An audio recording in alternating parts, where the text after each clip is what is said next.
Federal prosecutors say Minnesota is grappling with one of the biggest welfare fraud waves in U.S. history.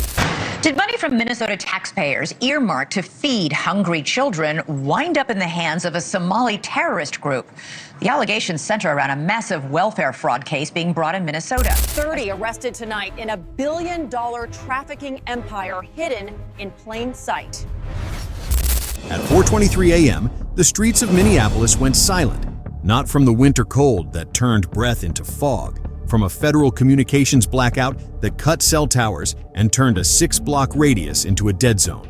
Over 400 agents from the FBI's Public Corruption Task Force, ICE's Homeland Security Investigations Unit, the DEA, and Minnesota State Police tactical units moved through the darkness like a shadow army.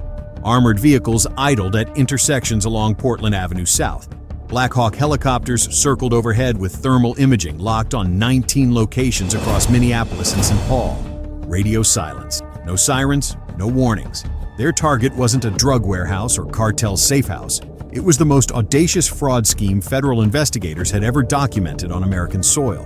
A $19 billion criminal empire built on stolen identities, fake businesses, and political corruption so deep it had turned Minnesota's welfare system into a money laundering machine for international organized crime. And at the center of it all was a man who swore to serve the people, State Senator Ahmed Hassan, a refugee success story, a champion of immigrant communities, the first Somali American elected to Minnesota's state legislature. And, according to encrypted files seized just 72 hours ago, the silent architect of the largest public assistance fraud operation in United States history. What federal investigators were about to uncover would expose how far corruption can reach when power decides the law no longer applies. At 4:31 a.m., Team Alpha breached a halal grocery store on Lake Street. When the steel security gate exploded inward, flashbangs detonated in rapid succession, lighting up the narrow aisles like lightning strikes. Agents in black tactical gear poured through, rifles raised, voices shouting commands in English and Somali. The store looked ordinary, shelves stocked with spices and rice, a small meat counter in the back. But federal agents weren't here for groceries. In a back office hidden behind a false wall constructed to look like a walk-in freezer, they found 17 laptop computers running encrypted software, stacks of Minnesota EBT cards, over 900 of them, bundled with rubber bands, and filing cabinets stuffed with documents that would unravel everything. Inside those cabinets, fake birth certificates, forged residency documents, fraudulent childcare enrollment forms, mine and identity profiles for over 14,000 people who existed only on paper. Ghost children, phantom families, an entire shadow population created to drain public assistance programs dry. Team Bravo hit a luxury townhouse in Edina, one of Minneapolis's wealthiest suburbs. The address belonged to a woman listed on state records as operating a licensed childcare facility that had received over $4 million in government subsidies. When agents breached the front door, they didn't find children. They found a money counting room. Industrial cash counters lined the walls, vacuum sealing machines, cardboard boxes stacked floor to ceiling, each filled with shrink-wrapped bundles of 20s, 50s, and hundreds. Federal agents estimate there was $11 million in that townhouse, and the money stolen from programs designed to feed hungry children. And in a locked office upstairs, they found the network map. A massive whiteboard covered one wall, marked with names, bank account numbers, and wire transfer routes. Shell companies in Delaware and Wyoming, offshore accounts in Turkey, Kenya, and the United Arab Emirates, cryptocurrency wallets holding millions in Bitcoin. And at the top of the hierarchy, written in red marker, ICE Senator Ahmed Hassan. Team Charlie descended on a strip mall in Brooklyn Center, targeting what state records listed as a community nonprofit. The organization had received $8 million in state and federal grants over 5 years. When agents breached the main office, they found it was a fraud factory. Rows of desks with computers, printers, and laminating machines. On bins filled with blank EBT cards and forged identification documents. A production line designed to create fake identities and siphon taxpayer money into cartel accounts. But what investigators found in the server room changed everything. Encrypted hard drives containing over 43,000 fraudulent case files. Each file represented a fake identity enrolled in multiple programs: childcare assistance, food stamps, housing vouchers, medical assistance. Federal analysts estimate each identity generated $25,000 per year in fraudulent benefits. Do the math. 43,000 fake identities, $25,000 each, multiple years, over $1 billion from this location alone. And the server was connected to 18 other facilities across Minnesota, Wisconsin, and Ohio. A coordinated network processing hundreds of thousands of fraudulent applications, all funneling money back to the same criminal enterprise. This wasn't welfare fraud.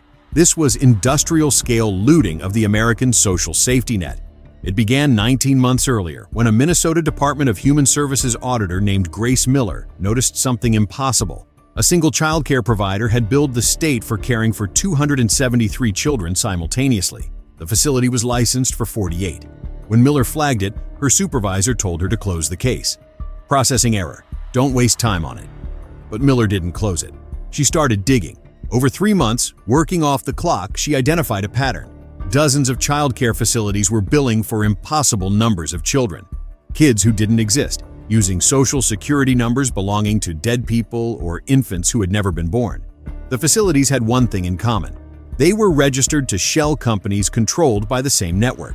When Miller submitted her findings to the state inspector general, something terrifying happened. She was placed on administrative leave. Her computer was seized, and within 48 hours, she received a phone call warning her that if she continued, her family would pay the price. That's when she contacted the FBI. Federal agents spent 16 months building a case that would expose a criminal conspiracy reaching into state government, law enforcement, and the judicial system.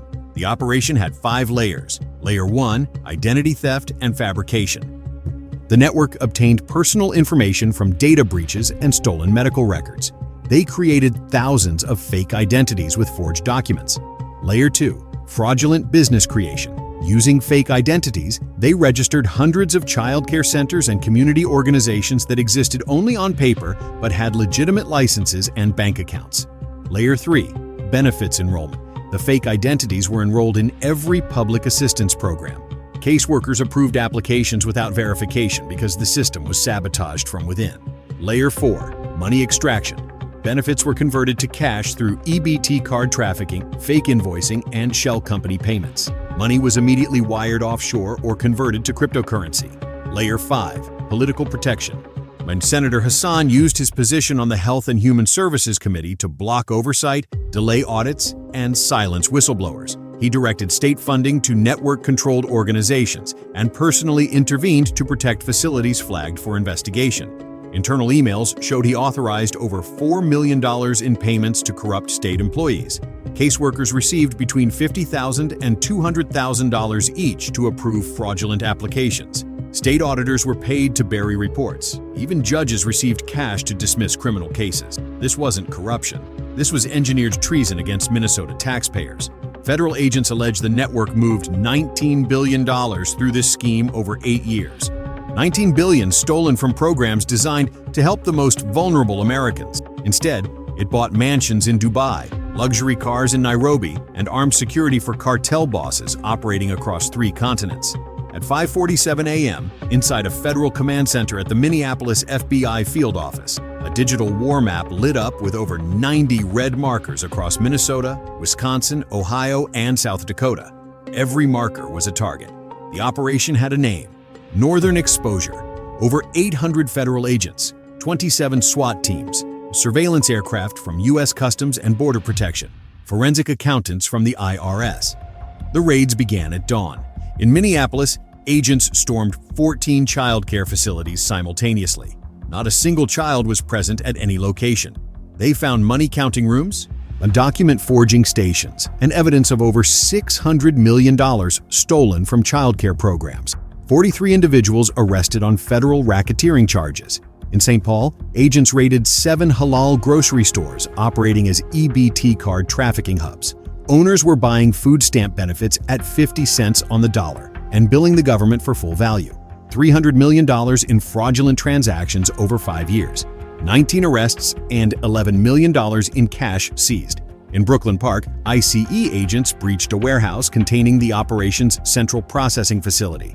Industrial printers producing fake IDs, card embossing machines creating counterfeit EBT cards, and a server farm coordinating the entire network. 27 individuals arrested. The servers contained evidence linking directly to Senator Hassan's office.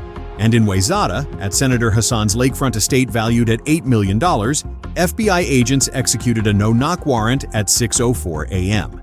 The senator was in his home office when tactical teams breached his gate. He stood behind his mahogany desk, surrounded by agents, and said nothing. His home told the story: imported marble floors, original artwork worth hundreds of thousands, a wine cellar worth over $200,000, 5 vehicles totaling $900,000 in the garage. In a safe room behind a motorized bookshelf, agents found $16 million in cash, gold bars, and encrypted hard drives containing every transaction, every payment, every name. State Senator Ahmed Hassan was arrested on 107 federal counts, including racketeering, wire fraud, money laundering, and bribery. If convicted, he faces multiple life sentences without parole. The underworld took more damage in 9 hours than in the last 9 years. But the arrests didn't stop with the senator. 63 state employees were compromised, human services caseworkers who approved fraudulent applications, auditors who buried reports, IT administrators who disabled security protocols, and 7 state legislators who received campaign donations from network-controlled shell companies. One FBI agent who had worked undercover for 11 months said this: "This wasn't just organized crime. This was a parallel government. They had their own approval process, their own enforcement. And they operated with the blessing of people we elected." The investigation revealed Hassan's network wasn't isolated to Minnesota. Forensic accountants traced money across 12 states. Similar operations in Ohio, Wisconsin, Michigan, and the Dakotas. Offshore accounts in Turkey, Kenya, UAE, and Malaysia. The network processed over 43,000 fake identities region-wide. Total fraud exceeded $19 billion. The final file from Hassan's server was titled Phase 3 Federal Expansion. It outlined plans to replicate the Minnesota model in 15 additional states, targeting regions with large immigrant populations and overwhelmed welfare systems. More shell companies, more corrupt officials, more billions extracted. If federal agents had arrived 2 years later, Phase 3 would have been operational. But ask yourself this: how many other states have systems this broken? How many officials have been bought? And how much has already been stolen while we weren't looking? This story isn't just about fraud or corruption. It's about what happens when power no longer needs violence, when it only needs access, when it needs someone willing to sign forms and look away while billions disappear. Senator Hassan didn't force compliance. He bought it. He gave money. He gave protection. He made people complicit. And they gave him access to an infinite money machine funded by American taxpayers. $19 billion, 43,000 fake identities, programs meant to feed children turned into criminal ATMs. If you believe every public assistance dollar should be verified with real consequences for fraud, comment "verify" below. If you believe corruption at this scale is a national security threat, comment "expose." And if you're still watching, hit like so more people see what they tried to hide. Because this isn't just Minnesota. Federal investigators believe similar networks operate in at least 11 other states. Same playbook, same exploitation, same stolen billions. Senator Hassan now faces life in federal prison. The 63 corrupt employees face indictment. Network accounts are frozen, but as investigators extracted data from seized servers, they discovered something that kept them awake for 4 days. Encrypted logs, messages to officials in Wisconsin, Ohio, Michigan, North Dakota, officials still processing applications, still approving payments, still signing off on benefits for people who don't exist, still working. The Minnesota network was dismantled, but federal analysts believe it was one cell in a fraud ecosystem spanning the entire Midwest and beyond. And the architects who taught Hassan how to build his empire are still free, still recruiting, still operating. Power doesn't announce itself with violence. Sometimes it smiles at community events, sponsors youth programs, and signs legislation while quietly building empires on stolen billions. The most dangerous criminals don't carry guns. Sometimes they carry legislative pens and know exactly which forms to sign.